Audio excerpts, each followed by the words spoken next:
Technical cogent, मेरा नाम है सूरज गुप्ता और इसी के साथ हम आज की वीडियो स्टार्ट करते हैं। आज की वीडियो में हम बात करने वाले हैं इंटरव्यू क्वेश्चंस के बारे में, इंटरव्यू टिप्स के बारे में और इंटरव्यू की प्रिपरेशन कैसे करनी चाहिए उसके बारे में। इसके साथ में मैं आपको आज अपनी इस वीडियो में आपको अपना इंटरव्यू एक्सपीरियंस बताना चाहता हूँ। मैं आपको वो बातें बताना चाहता हूँ जो इंटरव्यू के बार बार देने की वजह से जो मैंने सीखी हुई है। मैं अगर मेरे फर्स्ट इंटरव्यू के इससे बात करता हूँ, मैं फर्स्ट इंटरव्यू इसलिए भरा हूँ क्योंकि मैंने अब तक कम से कम 16 से 17 इंटरव्यू दे चुका हूँ। तो इसके वजह से मुझे अब इंटरव्यू के प्रिपरेशन कैसी करनी चाहिए और या फिर कोई एक जॉब को लेने के लिए उस जॉब में परफेक्टली फिट होने को कैसा क्या क्या स्टेप लेने चाहिए, मुझे वो 100% पता है।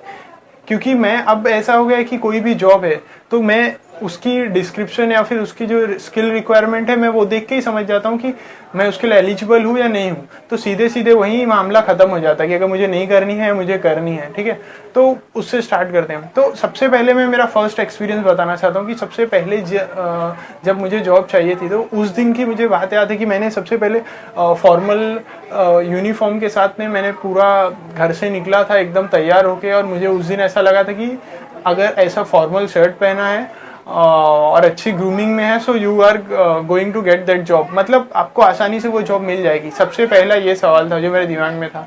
तो मैं अब जब वहाँ पहुँचता हूँ, मेरे इंटरव्यू की जहाँ जगह डिसाइड हुई थी मैं वहाँ पे पहुँचता हूँ, तो मुझे वहाँ जाके पता चलता है कि वहाँ की 12 पोस्ट खाली है और 12 पोस्ट के लिए वहाँ कम से कम 115 लोग या 118 लोग वहाँ आए हैं इंटरव्यू देने के लिए।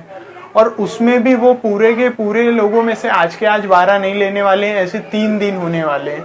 तो मुझे उस दिन क्या जॉब के लिए कैसा गर्दी है, मतलब कि जॉब लेने के लिए कितनी मेहनत करनी पड़ती है, उस दिन की भनक उस दिन से ही स्टार्ट हो गई थी दिमाग में। क्योंकि मैं वहाँ गया था मुझे ये सोचकर कि मेरे फॉर्मल कपड़े देखकर जॉब पे रख लेंगे, लेकिन ये मेरी सबसे बड़ी गलती थी। जब मैं वहाँ पे गया तो उसके बाद में मुझे हम लोगों का रिज्यूम कलेक्ट कर दिया गया और फिर टोकन नंबर दिया गया और फिर बोला कि इंतज़ार करो। अब फिर 1 घंटे बाद में मेरा नंबर आता है। अब मैं जब 1 घंटे बाद 1.5 घंटे बाद में जब मैं वहाँ जाता हूँ तो मैं अपना रिज्यूम देता हूँ। अब मेरा रिज्यूम देने के बाद में मेरा HR सबसे पहले मुझसे ये सवाल करता है, सूरज गुप्ता इंट्रोड्यूस योरसेल्फ। सो मैं उसको बोलता हूँ I am Suraj, I live in their, और फिर मैं एकदम अपना मतलब रुक के दिया हुआ इंट्रोडक्शन कंप्लीट करता हूँ। उसके बाद में मेरी बातें वहीं खत्म हुई कि मैं सूरज गुप्ता हूँ, वहाँ रहता हूँ, उसके अलावा क्या, उसके अलावा कुछ बातें ही नहीं थी जो मुझे इंट्रोड्यूस करती हैं। क्योंकि मैं जो रहता हूँ, मैं जहाँ रहता हूँ, जो मेरा नाम है वो सब तो मेरे CV में भी लिखा हुआ था। उसके अलावा क्या, क्योंकि इंट्रोडक्शन में ठीक है इंट्रोडक्शन उतने से ही होता है, लेकिन उसके अंदर और भी कुछ बातें होती जो हमें बोलनी होती है उस HR से, जो या फिर जो अपना इंटरव्यूअर होता है उससे, तो वो सब बातें नहीं पता थी। सो HR का दूसरा क्वेश्चन था कि तुमको पता है ये जॉब के बारे में जिसके लिए तुमने अप्लाई किया है।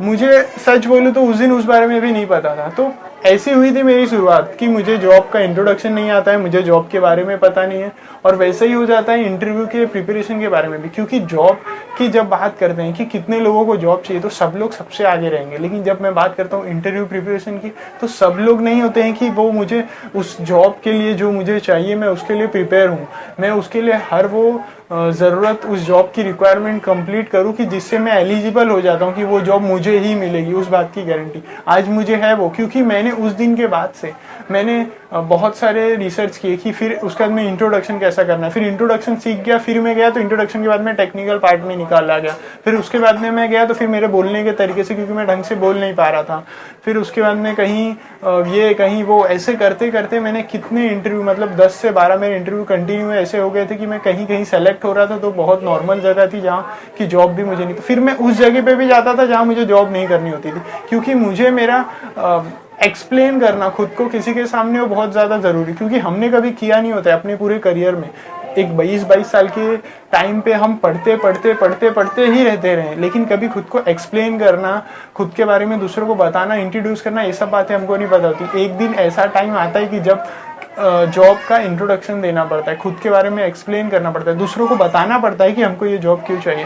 अगर आप फ्रेशर हो, आप अभी अंडर ग्रेजुएट हो, तो आपको ये बातें अभी हो सकता है नहीं पता हो, लेकिन अगर कोई एक्सपीरियंस से वीडियो देख रहा है तो उसको पता होगा कि मैं किस बारे में बात करूँ। क्योंकि किसी के सामने इंट्रोड्यूस करना जाकर खुद को, वो बहुत ही अलग और अनकंफर्टेबल लगता है, क्योंकि हमको पता ही नहीं होता है कि वो कैसे करना है। जब आप सीखते जाते हैं तो एक टाइम ऐसा आता है कि आप फेमिलियर हो जाते हैं कि मतलब हाँ ठीक है, मुझे पता है कि अब क्या करना है। अब इंटरव्यू की बात आती है तो मुझे 100% पता होता है कि मुझे क्या बोलना है और वो कैसे जॉब लेनी। अब मुझे फ़र्क नहीं पड़ता है कि वो 2 पोस्ट हो या फिर 20 पोस्ट हो, मेरा वहाँ प्लेस फिक्स हो जाता है, क्योंकि मैं इंटरव्यू में जाने के पहले ये देख लेता हूँ कि वो डेजिग्नेशन के हिसाब से जॉब की रिक्वायरमेंट क्या है। अगर वो उसके लिए मैं सूटेबल हूँ तो ही मैं वहाँ जाता हूँ, और ऑब्वियस है फिर वो जॉब मिलना एकदम आसान हो जाती है।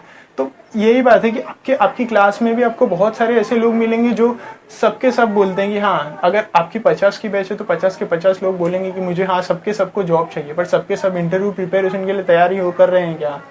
सब लोग वो मेहनत कर रहे हैं जो उनको जॉब के लिए।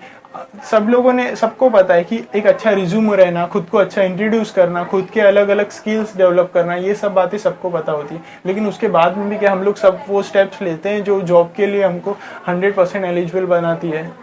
ठीक है, तो मैं आपको यही बातें समझा रहा हूँ कि अगर आपको वो जॉब चाहिए तो आप उसके लिए अपना 100% दो।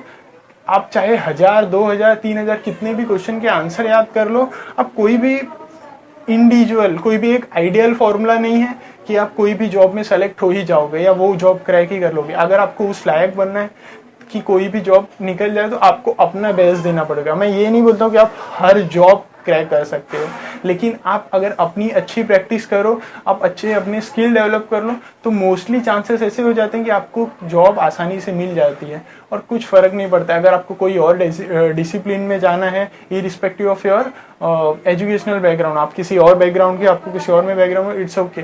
और इनिशियल स्टेज में तो ऑब्वियस है कि अपनी डिपार्टमेंट अगर स्विच करनी है या कोई भी जॉब मिले तो उसके अंदर चले जाना चाहिए। अब आप कोई भी स्ट्रीम के हो जो ये वीडियो देख रहे हो, आप नीचे कमेंट कर दो अगर आपको चाहते हो कि आपकी स्पेशलिटी में, आपके स्ट्रीम के बारे में कोई इंटरव्यू टिप्स या कोई जॉब्स के बारे में वीडियो बनाऊं, तो मैं बनाऊंगा। उसके पहले आपको कमेंट करना होगा। और इस वीडियो में हम यही बातें किए हैं कि अब कैसे स्टार्ट करना है, तो आपको वो स्टार्ट करना है। किसी को कुछ भी हेल्प लगती है तो मुझे मेल कर सकते हो या कमेंट में लिख सकते हो, मैं उसका पर्सनली आंसर कर दूंगा। और आगे किस टाइप की आपको वीडियो चाहिए आप मुझे वो बोल देना, उस हिसाब से हम कंटिन्यू करते हैं। और हम आने वाली वीडियोस भी हम इसी प्रकार की अलग अलग वीडियो बनाएंगे, जिसके अंदर आपके कंफर्टेबल के हिसाब से आपको कौन कौन सी आपके जो पॉइंट वीक लगते हैं हम उसके ऊपर ही बात करेंगे। कि जैसे कि मैं पर्सनली आज मुझे ऐसा लगा कि मेरा इंटरव्यू एक्सपीरियंस करना, मुझे शेयर करना बहुत ज़रूरी लगा, क्योंकि मुझे पता है वो बात, क्योंकि मैंने जब वो दिए थे उतने सारे फेल होने के बाद में ही आज एक ऐसा टाइम आया कि मैं अब रिजेक्ट नहीं होता हूँ। मुझे गारंटी हो गई कि मैं अगर चाहता हूँ, मैं ये नहीं बोलता हूँ कि मैं हर बार सेलेक्ट ही होकर आता हूँ, लेकिन मैं मोस्टली चांसेस हो जाते हैं कि जॉब मुझे मिलना आसान हो गया है। तो वैसे आपको भी आसान हो जाएगा। सबका जाने दो। अगर आपको लगता है कि आपको जॉब करनी है, आपको उसके लायक बनना है कि आप कोई भी जॉब में, क्योंकि अपनी एक्सपेक्टेशन अपने पेरेंट्स की और अपनी खुद को जॉब करते हुए देखना पाना वो भी बहुत बड़ी बात होती है।